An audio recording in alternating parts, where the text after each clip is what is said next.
Magandang araw po sa ating lahat. Papagpalang linggo po sa lahat ng mga kapamuso. Yan. Kamusta po ang mga kapamuso? Yan, maraming salamat po sa talagang biyaya ng ating Panginoong Diyos at sa nai-report sa ating kanina, no? So, salamat po sa lahat ng mga nakinig. So, kailangan po nating i-report yun sapagkat dito po sa church natin, wala pong confidential fund. Sabi mo sa katabi mo, confident ka, walang confidential fund.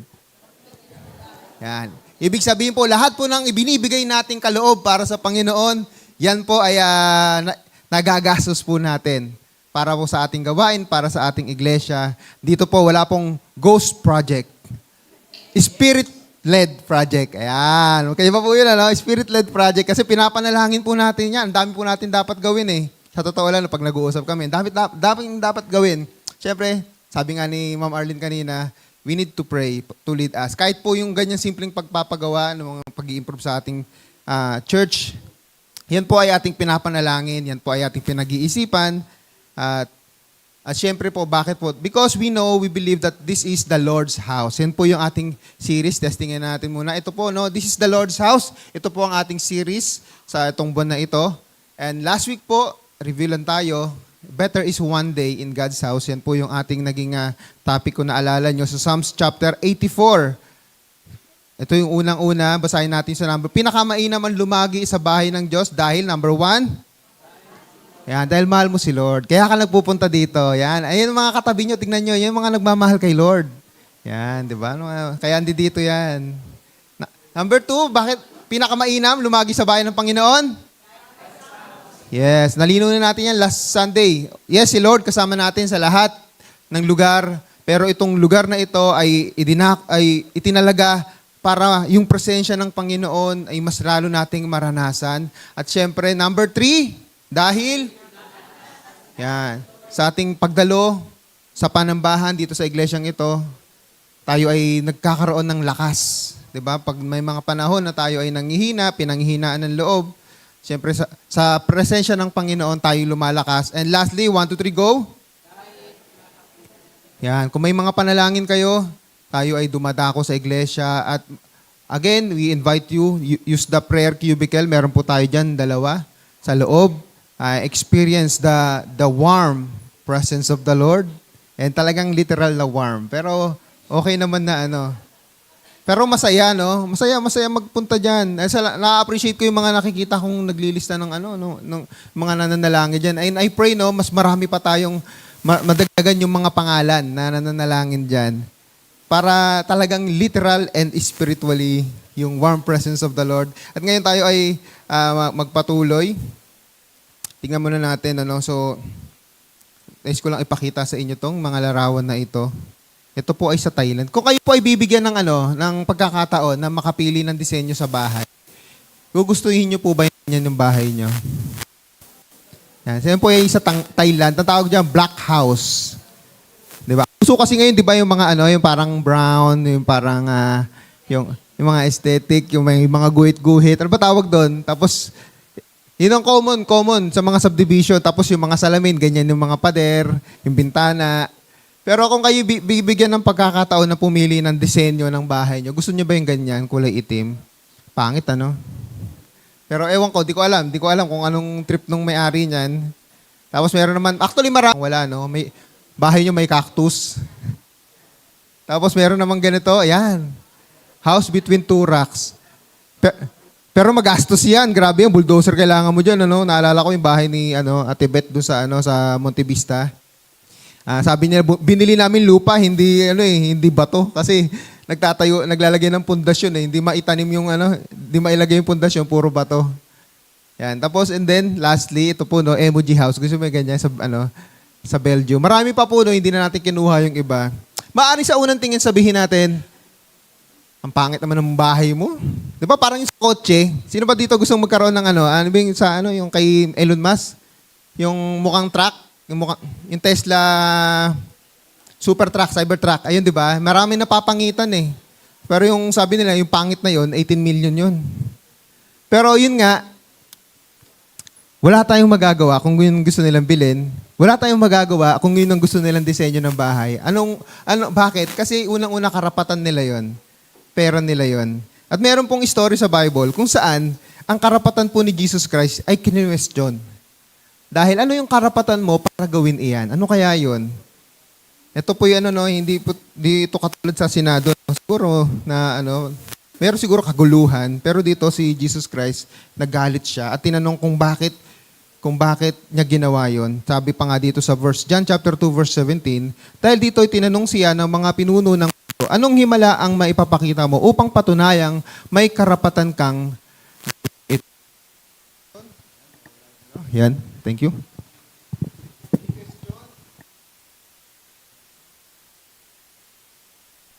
Yan. Kini-question yung karapatan ni Jesus. Ano yung karapatan mo? Ano po yung nangyari dyan? Si Jesus po ay nagalit. No, may nilinis siya.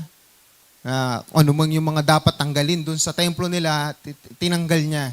At siguro kung panahon na yon may cellphone, malamang nag-viral na po si Jesus Christ. Road rage, kumbaga. Uy, nagalit ah. Pero ano bang karapatan niya? Bakit niya nagawa yon? Bakit niya ginawa yon? So, yun po ang ating aalamin dito po sa ating series part 2 natin na This is the Lord's House. Basahin natin nasa baba. 1, 2, 3, go. Yes, I love this place. So, basahin po natin. Tayo pong lahat ay tumayo. Basahin natin ang ating text. John chapter 2 verses 13 to 17. 1, 2, 3, go. Malapit na ang Paskwa ng mga Hudyo, kaya't pumunta si Jesus sa Jerusalem. Nakita niya sa templo ang mga nagtitinda ng mga baka, tupa at kalapati at ang mga namamalit ng salapi. Kumuha siya ng lubid at ginawa iyong panghagupit at ipinagtabuyan niya ang palabas ang mga nagtitinda. Pati ang mga baka, tupa, sinabog niya ang salapi ng mga namamalit ng pera at ipinagtataob ang kanilang mga mesa. Pinagsabihan niya ang mga nagtitinda ng kalapati, alisin ninyo rito ang mga iyan, huwag ninyong gawing palengke ang bahay ng aking ama. Naalala ang kanyang mga alagad ang sinabi sa kasalutan, ang malasakit ko sa iyong bahay ay tutupok sa akin. Tayo ay manalangin. Maraming salamat po, Panginoong Diyos, sa patuloy, Lord God, na pag-aalala, pagre-remind sa amin, na sa pagmamahal namin sa iyo, Panginoon, kasama rin dito, Panginoon, mamahalin namin ang iyong bahay na pinili, Panginoon, bahay-sambahan, panalanginan, na aming pinagdarausan, Panginoong Diyos. Kaya dito sa aral na ito, sa hamon na ginawa po ng aming Panginoong Jesucristo, ito po'y magsilibiring hamon sa amin at gawin namin ang tama, gawin namin ang nararapat bilang pagpapakita ng aming pagmamahal sa iyo, pagmamalasakit sa iyong templo, Panginoong Diyos. Pagpalain niyo po kami sa pag-aaral ng iyong salita. Sa pangalan ni Jesus, Amen. Yan, tayo pong maaari ng umupo. Yung kanina, nabasa natin kanina, yung sa pinakahuling verse, actually, kinote ni Jesus Christ, yung Psalms chapter 69, verse 9. So, bago tayo magsimula sa ating outline, so meron po yung kaparehong story dito po sa Mark chapter 11. Ako na lang po magbabasa, no? Kaparehong story po, kasi lumitaw po itong story na ito sa Matthew, Mark, Luke, and John. So, sabi po dito sa Mark 11, iba lang yung perspective niya. Pagdating nila sa Jerusalem, si Jesus ay pumasok sa templo, pinagtabuyan niya ang mga nagbebenta at namimili roon at pinagtataob niya ang mga mesa ng mga namamalit ng salapi at mga upuan ng mga nagtitinda ng kalapati. Pareho rin po yung sa kanina, pinagbawalan din niyang tumawid nito. Nasusulat, ang aking tahanan ay tatawaging bahay dalanginan ng lahat ng bansa, ngunit ginawa ninyo itong lungga ng mga magdanakaw. So bago po natin simulan yung ating outline, so meron kasing argument or debate between mga scholars na sinasabi itong sa John and then sa Mark, Matthew and Luke, yung Mark, Matthew and Luke ay sila ay magkakaparehong nasa latter part ng ministry ni Jesus Christ. Ito namang John chapter 2, naniniwala yung iba na ito naman ay sa simulang ministeryo ni Jesus Christ. Kung ganun ang argumento, ibig sabihin, maaring 2 beses nangyari na nilinis ni Jesus Christ ang templo. Meron din namang argument na iisa lang. So, ibig sabihin, we cannot conclude kung ano kung iisang beses lang ba nangyari o 2 beses. Kasi even the scholars, hati sila. Pero ang mahalaga dito, it doesn't matter kung 1 beses, 2 beses nangyari. Ang mahalaga dito, nangyari yung story. At meron siyang aral. At yun doon po tayo magfo-focus. Minsan yung mga detalyeng gano'n, pinagdidebatehan pa natin, ang pufokusan po natin yung aral na aplikable sa atin ngayon. So ngayon, ano yung title natin? Kanina? I love this place. This is the Lord's house. I love this place. Sabi mo sa katabi mo, I love this place. Yan. Yung yung emotion. Sabi mo, I love this place. Yeah. So, I love this place. Kaya ito po, itong matututunan natin dito, basahin ito, 1, 2, 3, go. Ito po yung hamon sa atin ng ating Panginoong Jesucristo. Sa sobrang pagmamahal ng ating Panginoong Hesus, nagawa niyang magalit. Totoo naman po yun, ang pagmamahal po, hindi puro pagmamahal lang. May mga pagkakataon nagagalit ka. Yung anak mo minsan, nagagalit ka sa anak mo, hindi dahil you hate your son, you hate your daughter, because you love him. Di ba? Minsan, ang mga teacher, actually, madalas nga, nung panahon namin, ewan ko lang ngayon, nung panahon namin, madalas kaming napapagalitan, nadidisiplina, napapalo, pag wala kaming assignment. Hindi dahil naiinis siya, kundi concern. Alam niyo, pagkatapos kaming paluin ng teacher namin, we were proud of those teacher na concern sa amin. Minsan, may mga humble na nagsusorry. Minsan, may mga teacher pa nga ako masungit eh. Pero pagka tuwing recess, nililibre ako eh. Wala akong baon nung grade 5 eh. Ice cream to Ang pangalan, Mrs. Kiambao, yung kanyang apelido. May mga ice drop. Kasi nagtitinda ng ice drop eh. Tapos sa akin, libre. May mga ganon. Masusungit lang sila. Pero they are concerned. So ganun din ang pagmamahal po, hindi pwedeng puro pagmamahal. Minsan nagagalit ka kasi mahal mo yung tao. Ito, si Lord Jesus Christ, nagalit siya dahil mahal niya ang bahay ng Diyos. Kapag ikaw ang bahay mo binaboy, magagalit ka rin, di ba? Ganun po ang naramdaman. Kaya nga ito yung unang-unang matututunan natin dito. Bakit ang ating Panginoong Hesus, ganun na lamang ang kanyang reaksyon. Nasabi na natin, pero sabihin ulit natin. 1, 2, 3, go. Yan, dahil mahal po ni Jesus ang bahay ng Diyos. Sabi dito, sabi nga natin kanina, kung nangyari to ngayon or nung panahon nito may cellphone, magbabiral si Jesus Christ eh. At maraming matitisod sa Kanya. At nung panahon nito, maraming natisod sa Kanya, especially yung mga pariseyo. Kasi hindi pa nila naiintindihan. But we have the benefit of the Bible, the Scripture. Alam na natin yung perspective, alam na natin yung buong story. Sabi dito sa verse 15, kumuha siya ng lubid at ginawa iyong panghagupit. Naalala ko dito, siguro pag nagagalit yung nanay mo, di ba, yung nagalit sa'yo, kukuha siguro ng, kung ano yung madampot, sinturon, ano pa ba, hanger, di ba, asa ka na. Naalala ko nun yung kapatid ko, tapos nawala na yung parang kapatid ko parang Coco Martin yun eh. Gantong kalaking bintana. Na-shoot kitang-kita talaga namin, Superman eh. Nilalaki yung pinto. Paglabas, pagtalikod, wala na yung kapatid ko. Ang galing Siguro, iniisip ko, paano kaya binuo ni Jesus Christ yung panghagupit dito? Di ba? Tapos pinagtabuyan niyang palabas ang mga nagtitinda, pati na ang mga baka at tupa, sinabog niya ang salapi ng mga namamalit ng pera at ipinagtaob ang kanilang mga mesa. So makikita po natin dito ang karakter ng Diyos at ang ating Panginoong Hesus. Ang Diyos po marunong magalit. Minsan maririnig natin, ang Diyos, ang kilala kong Diyos, hindi siya nagagalit. Ang kilala ko pong Diyos nagagalit. Kaya nga, pag ikaw ay hindi sumampalataya sa Panginoong Hesus, di ba? Mamimili ka, heaven or hell. Sapagkat ang hell ay lugar kung saan ay mararamdaman mo yung full, yung wrath of God. Ang Diyos po marunong magalit. Ang Diyos po nagdidisiplina. At dito nakita natin ang kanyang karakter na nagagalit siya. Pero ang maganda po dito, ang Diyos po hindi po siya nagagalit na walang dahilan. At yun po yung aalamin natin, ano yung dahilan, bakit nagalit ng gusto si Lord Jesus Christ. At maganda i-apply po natin sa buhay natin, i-apply natin dito sa church. May mga pagkakataon ba na nagagalit ang Diyos sa akin, sa ginagawa ko? Yun po yung aalamin natin habang nakikinig tayo ng pangangaral na ito. Kailangan nagkakaroon tayo ng self-reflection. Kasi baka mamaya, meron na tayong ginagawa, baka hindi natin namamalayan. O kaya, minsan sinasadya natin, baka nagagalit na pala ang Panginoon. Nabababoy na pala natin ng church. Because this church is a holy place.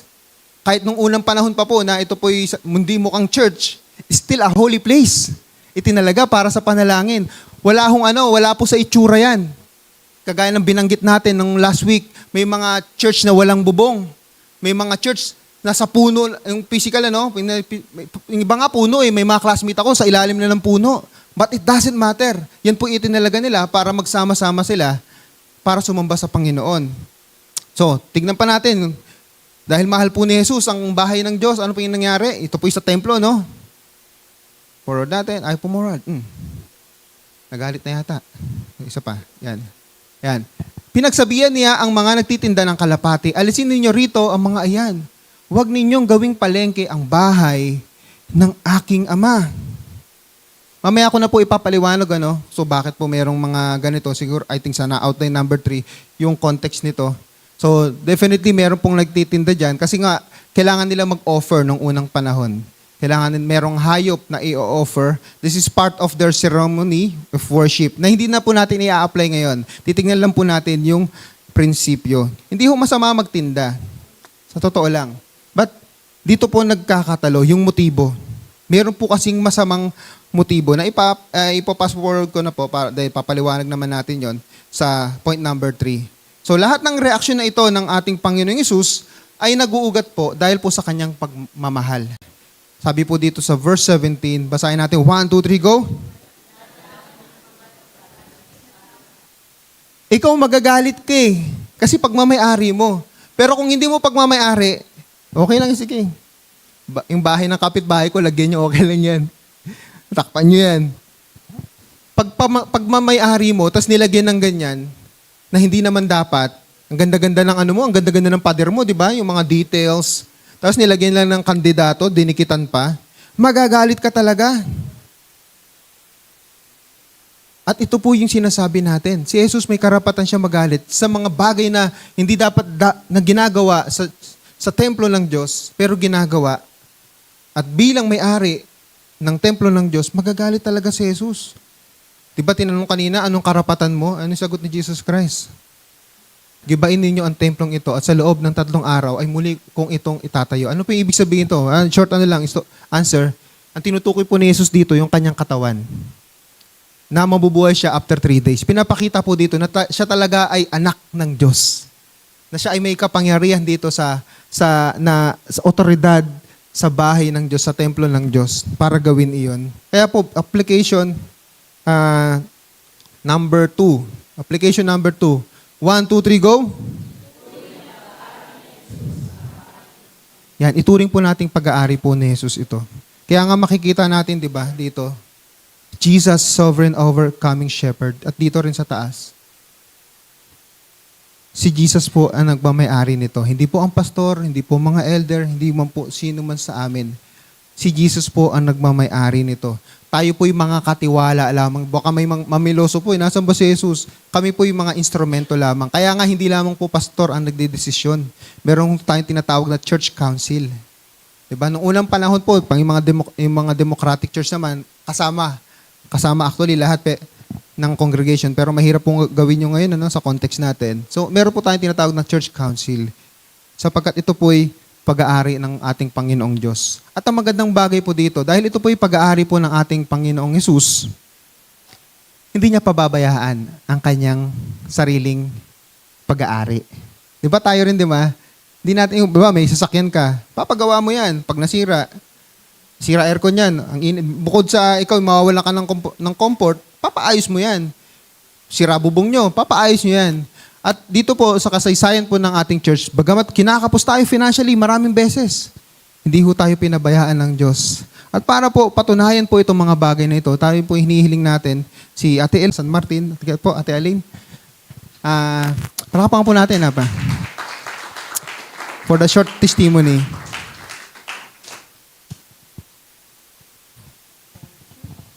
Magandang umaga po sa inyo.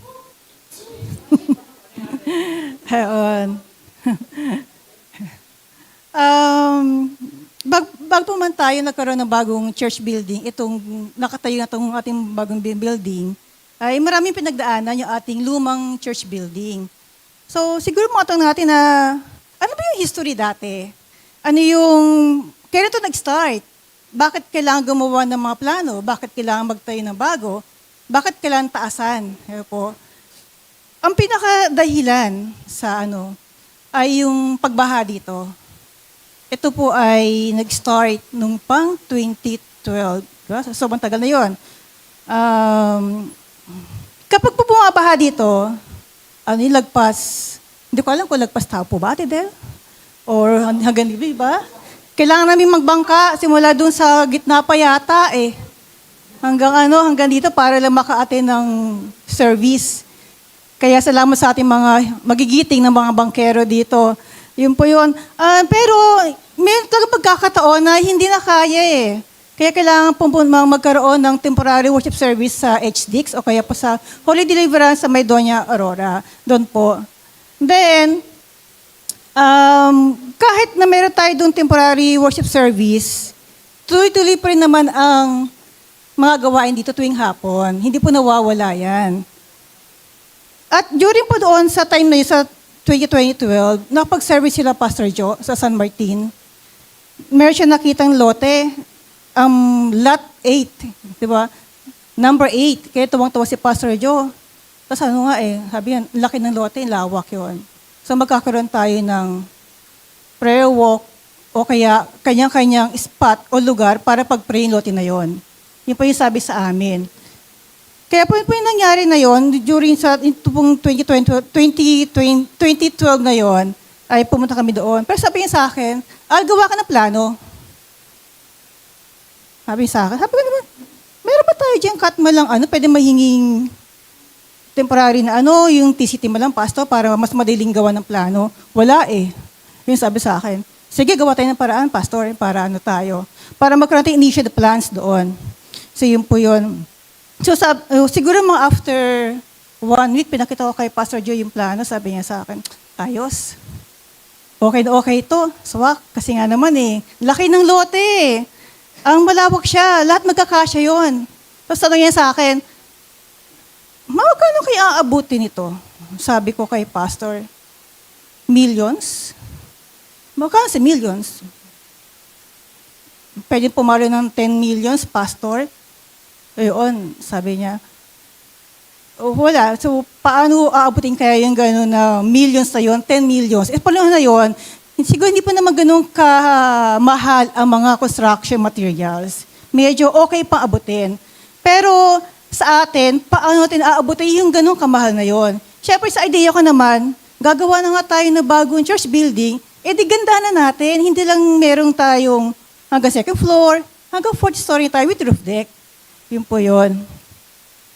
Then, noong pong September 2012, doon nag-start mamahagi ng solicitation letters. Ito po tinawag na lots of love. Para doon po tayo makalikom ng pera. Yan po yun. Kapag po umuhupa na yung baha dito, babalik tayo dito para dito tayo ulit mag-worship service. Pero years ang dumaan din habang naglilikom tayo ng pera dito. Hindi talaga siya kakayanin, makalikom ng malaki talaga. Naabot ng 10 millions. One time sabi sa akin ni Pastor Joe, sabi niya sa akin, gawa ka ng plano dito. Ito mismong lote. Alam niyo yung para bang, yung mayroong spark na, why not? Ito yung lote natin eh. Ito yung matagal na nakatayo dito, yung ating building. So, gawa tayo ng plano. Sige po, Pastor Joe, after 1 week, gawa ko ng plano, then pipresent ko sa inyo yun. Then, after 1 week, sabi ko sa kanya, Pastor, ito yung plano. Magkano kaya abot natin dito? Millions pa rin, Pastor. Magkano kaya budget natin? Hindi ko lang po alam sa BOD kung magkano na po yun. Pero somehow, talaga hindi aabot ng ganun kataas yung ating mga nalikom po. So, from po yun, hindi ko na po alam kung what time gumawa ng plano dito, Bigero, 2018, 2019. Ang tagal po ng pagitan na yun, hingin sa paggawa ng plano. Then,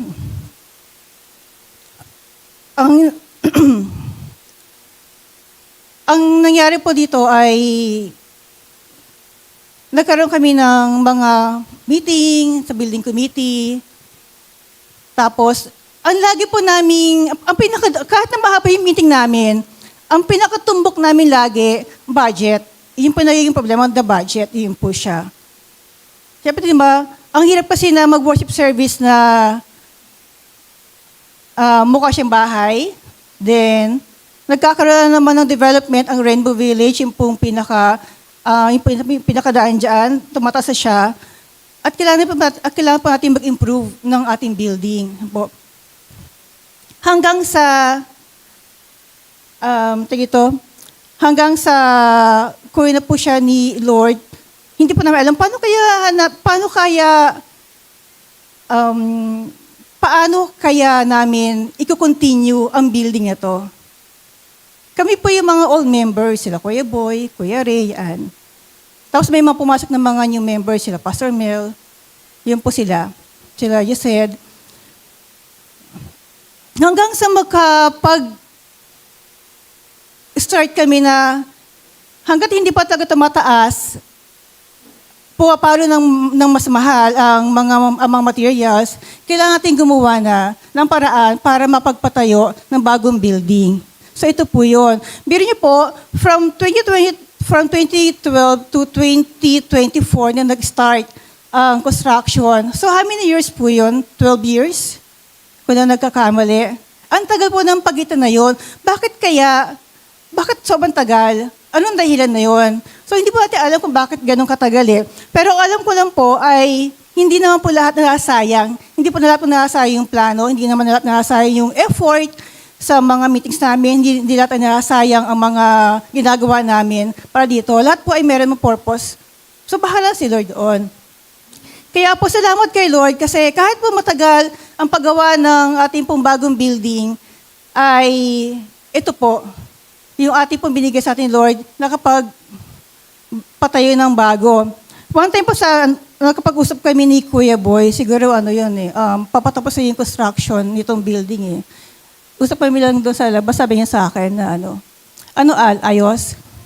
Oh, ayos Kuya Boy. So bahala na yung mga bago generation kung gusto nila magdagdag ng floors. Opo nga eh. Kasi tayo yung mga luma eh. Tapos meron ng mga bago ngayon. Baka meron pa. Yun po yun. Kung hindi man po nangyari yung dati na ginagawa yung plano na hanggang ilang story yon, unti-unti naman po ay niloloob ni Lord kung anong dapat na ibigay niya sa atin. Unti-unti po yun. Kaya po salamat dahil lahat po ay nag-pray po tayo para sa ating pong building. So yun lamang po.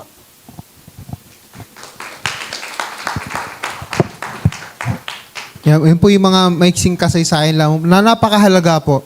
Na ito po ay hindi basta-basta tumayo na lang na parang kabuti. Lumitaw na lang na parang kabuti. Lahat po ito ay tinaniman sa panalangin.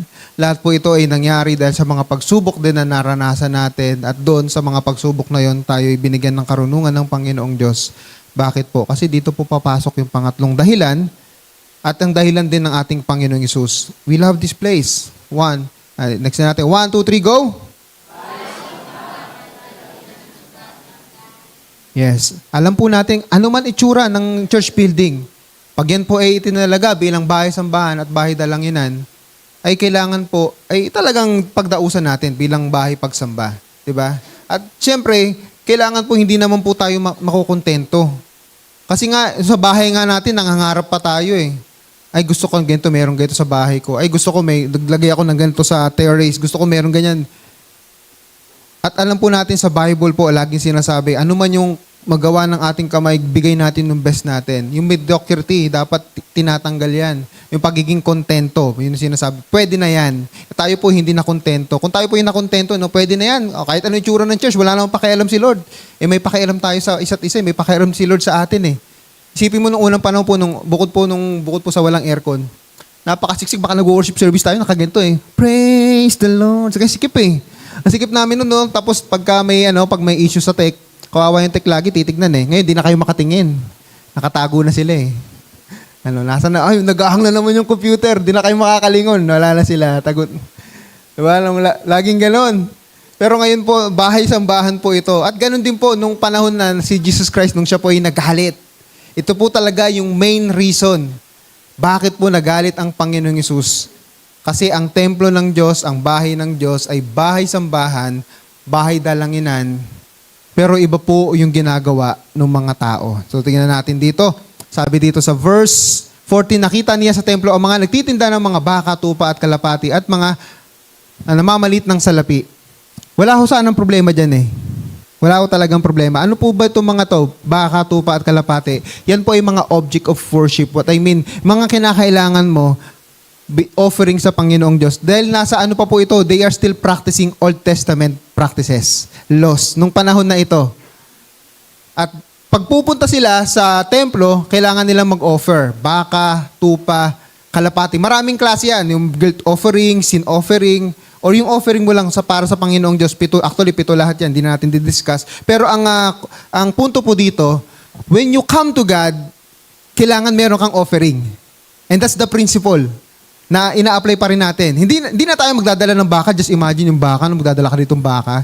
Gawin natin corn beef, fellowship sa January, August, ganyan.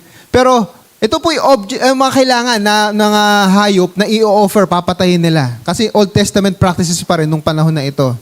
Pero ito po yung problema. Bakit po nagalit ang Panginoong Hesus? At dito ang mga namamalit ng salapi, nagalit si Jesus Christ eh. Kasi ito po, ano po yung requirement sa offering? Ang requirement, walang kapintasan. Nung panahon na ito, nag-o-offer na sila ng mga may kapintasan. Bakit po? Ang focus na ng mga nagtitinda ay hindi na po worship para kumita. Kaya ganun na lamang yung sinabi ng Panginoong Hesus. Yung sinabi niya rito, huwag ninyong gawing palengke ang bahay ng aking ama. Naging palengke. Kasi maganda rin naman yung intention, di ba? Siguro habang unti-unti naging corrupt. Di ba? Ganyan naman minsan ng mga politiko, minsan tumatakbo sila eh. Wala talagang corruption. Pero pag na-expose ka na nako-corrupt ka na yung karakter mo. Ang problema, ang priority na is not worship para kumita na. Kaya anything na makapaglalayo sa atin, ang focus natin sa pagsamba ng Diyos, tanggalin na natin. Kaya nga, di ba, noong unang panahon, di ba, dito pa lang sa church, matagal na naman to sa church. Di ba, minsan may nagluluto, di ba, amoy natin, fasting pa naman tayo, no? Narinig natin, habang nag-praise and worship kami, wow, may amoy sarap nun Imbis naka-focus kami sa worship, naamoy natin yung mga niluluto. Ganyan. Anything po na nakakapaglayo ng focus natin sa pag-worship kay God, tatanggalin natin yan. Ito po yung tinuturo sa atin, sapagkat ito po yung bahay ng pagsamba. Hindi ito bahay ng negosyo. At yung offering, baka may loso po. Dapat pala tanggalin natin tithes and offering. Mali na naman ang application.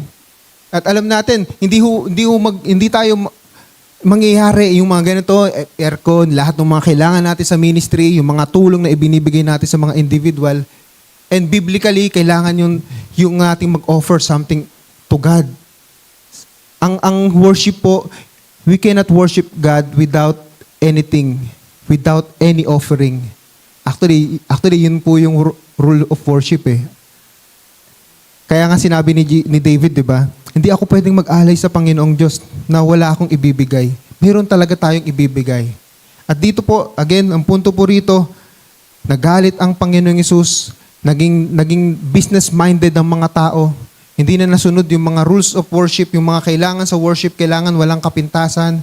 At yung dumating pa yung pagkakataon na sobrang gulong-gulo na yung templo, naging palengke na talaga, ang dami na nagbebenta. Yung papasok ka pa lang sa templo para kang sa LTO. Lisensya? Ang dami po sasalubong sa iyo eh, yung mga picture. Umami na kayo, mga nag-ano dyan, mga nagpipicture dyan. Ang dami pong sasalubong sa iyo eh. Ang gugulo naman ng ito. O wag na lang yung picture, doon na lang sa sa SM na lang. Diba nakakainis yung mga pipili ka. Ano pong gusto niyo, sir? Ganito, ganyan. Diba? Siguro mayroong lumalapit. Ano pong gusto niyo, kalapate? Ano pong baka? Siguro may mga ganyan siguro lumalapit, Ako naiinis ako gano'n pag sa SM, nag-window shopping lang ako eh. Wala kang pambili, guguluhin mo pa ako. Pero dito sa bahay ng Diyos, ganun eh. Papasok ka sa templo, ang daming gugulo sa'yo. Oh, wala kang pambiling baka, meron kaming kalapate. Mga ganyan. Hindi na nakafocus sa worship. Kaya sabi pa dito sa Mark chapter 11, at tinuruan niya ang mga tao ng ganito, nasusulat, ang aking tahanan ay tatawaging bahay dalanginan. ng lahat ng bansa, ngunit ginawa ninyo itong lungga ng mga magnanakaw. Hindi na lamang siya naging palengke, naging business-minded, naging bahay na rin ng magnanakaw, naging corrupt. Kagaya ng sinabi natin, yung mga ino-offer hindi nakatanggap-tanggap sa Diyos, pero ino-offer pa rin. Kasi yung mga business, yung mga, di ba, uy, sayang tong sayang tong baka na to pwede pa natin to ibenta ng mahal, ito na lang yung benta natin sa yung sa offering sa temple, may bibili naman ito kasi wala silang offering. And at the same time, yung mga tao yung mga talagang ang gusto nila mag-worship sa Panginoon, minsan wala silang choice, bibili na nila yon. May mga ganun pong pagkakataon. Pupunta sila sa templo, ang purpose talaga nila, they want to offer kay God, they want to worship, pero dahil minsan nanggagaling pa sila sa malayong lugar, siyempre maglalakbay ka, di ba? Okay lang sana kung kalapati dadalhin mo madali lang, pero kung yung baka i-offer mo, doon ka na bibili. Pero again, dahil sa corruption, naging lungga siya ng magnanakaw. At ito po yung aral sa atin. Let this place a place of worship. Let this place a place of prayer. Lahat ng mga practices na sa palagay natin ay makapaglalayo sa tunay na layunin ng iglesyang ito, mas maganda alisin na natin. Kung hindi tayo makakasamba sa Panginoon because of this thing, 'di ba? Personal man 'yan, ministerial man 'yan, or department man 'yan, kailangan ang object natin is to worship God. Actually, ito nga yung natututunan natin ngayon sa church Tinatanggal na natin yung ibang mga activities na hindi tumutugma sa vision and mission natin, 'di ba? Ang vision natin na ang church na ito maging Christ-centered, 'di ba? Soul winning and disciple making church to follow the shepherd din pala yun, nakasulat pala dito. The shepherd is flock. Tapos yung C8, yun may mga malinaw na tayong goal na dapat gawin. Nagalit ang Panginoong Hesus nung panahon na ito dahil hindi na po naging place of worship, hindi na naging place of prayer ang bahay ng Diyos. And because of that, talagang nilinis niya.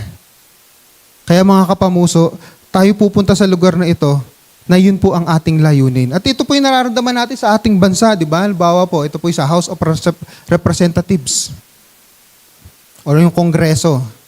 Sa Bataan, ano po ba ang layunin nila sa Senate na yan, sa Congress na yan? Unang-una po, ang trabaho nila, lawmakers. Nagpupunta sila dyan, ang purpose po nila, hindi po para mamulitika. Yun po dapat, para gumawa ng batas. Marami po silang job description. Pangalawa po, nag-iimbestiga din sila. Ang tawag po dito ay watchdog. Mag-iimbestiga sila. Halimbawa, papatawag nila si Diana. Bakit mo, di ba meron ganun, papatawag si Diana? Ang tawag po doon, in aid of investigation, in aid of legislation. Wala hong makukulong. Mag-i-interview lang. Gagawa tayo ng batas, kailangan natin interviewin siya. Base doon. So, ang tawag in aid of legislation. Tapos, meron pong, sa Senate din, tinatawag din na, yung budget allocation. Ginagawa rin po natin sa church yan. Pinag-uusapan nila. And ito po recently, yung impeachment, minsan kasi akala natin namumulitika, pero part po ng job nila yan. Ang tawag dyan, Court of Justice. Pero anong problema ngayon sa Senado? Anong problema ngayon? Wasak na wasak po. Nagiging baboy yung yung Senate House. Hindi nangyayari yung job description nila na gumawa ng batas na ng justice, hindi ho nangyayari. May kanya-kanya silang mga agenda, may kanya-kanya silang mga propaganda. At tayo nalulungkot doon. 'Di ba?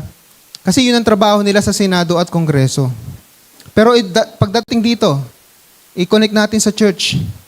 Ano kaya ang mararamdaman ng Diyos na ang lugar na ito ay inilaan niya, itinilaga niya para sa bahay pagsamba. At hindi natin siya sasambahin sa lugar na ito.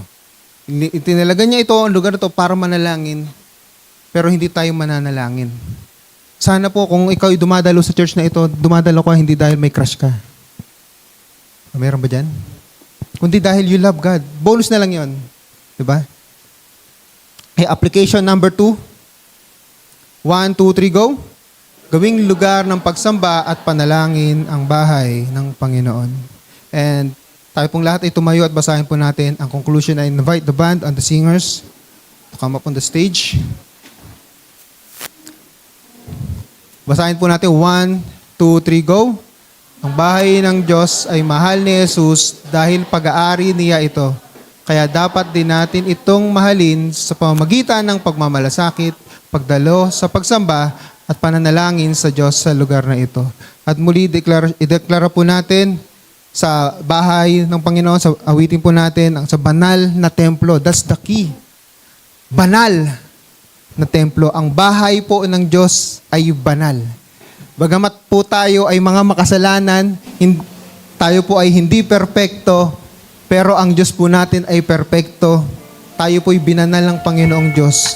Regardless ano man po ang situation natin, deserve po ni God na sambahin siya sa lugar na ito. Ito po'y bahay ng Diyos, ito po'y banal na templo ng Panginoong Diyos.